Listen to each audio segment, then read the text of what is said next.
Teman-teman, kalian tahu Jalan Anyar Panarukan nggak?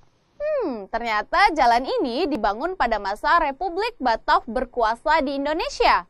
Bagaimana ya ceritanya?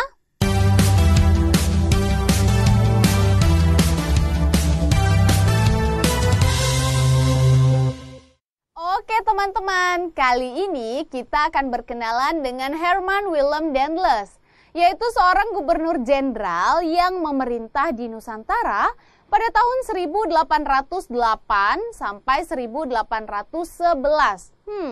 Tugas utama Daendels adalah mempertahankan Jawa agar tidak dikuasai oleh Inggris, karena Inggris saat itu merupakan rival Prancis ya. Dan sebagai pemimpin yang ditunjuk oleh pemerintah Republik Batav, maka Daendels harus memperkuat pertahanannya dan juga memperbaiki sistem administrasi pemerintahan serta kehidupan sosial ekonomi di Nusantara, khususnya di wilayah Jawa. Siapakah sebenarnya Daendels?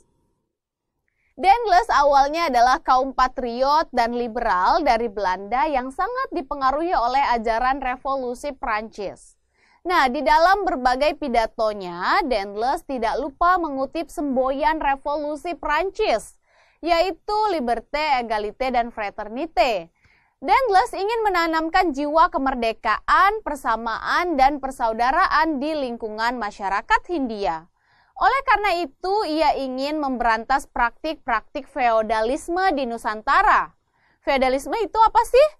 Feodalisme merupakan satu sistem sosial dan politik yang memberikan kekuasaan yang besar pada golongan bangsawan. Hal ini dimaksudkan agar masyarakat lebih dinamis dan produktif untuk kepentingan negara induk, yaitu Republik Batav.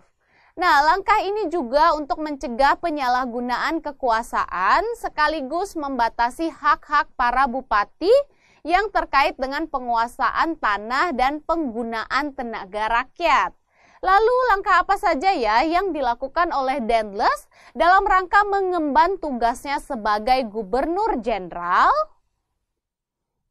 Dalam rangka mengemban tugas sebagai gubernur jenderal dan untuk memenuhi pesan dari pemerintah induk, maka Daendels kemudian melakukan beberapa langkah strategis, terutama menyangkut bidang pertahanan, keamanan, administrasi pemerintahan, dan sosial ekonomi.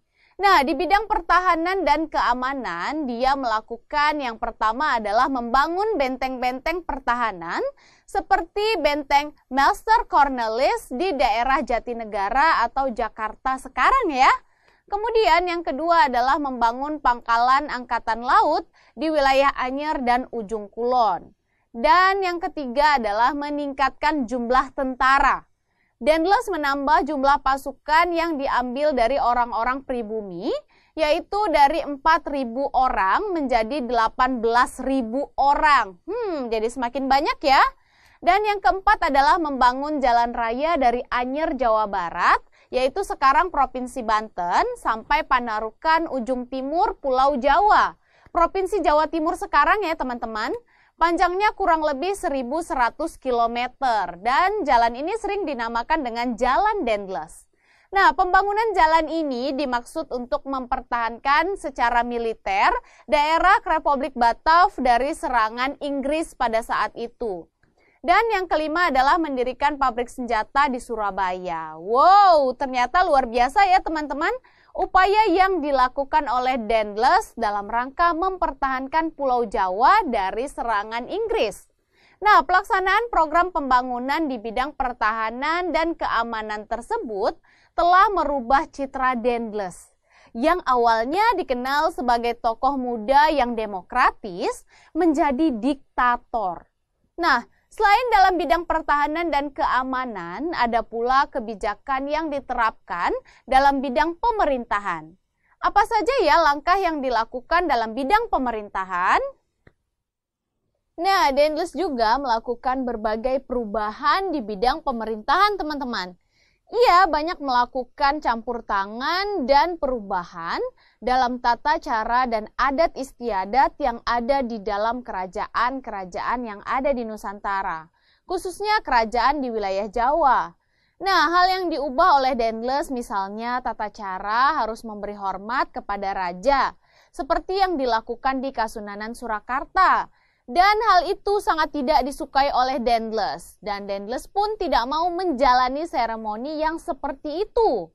Nah, upaya ini mendapat tentangan dari Hamengkubuwono II sehingga menyebabkan terjadinya perseteruan antara kedua belah pihak.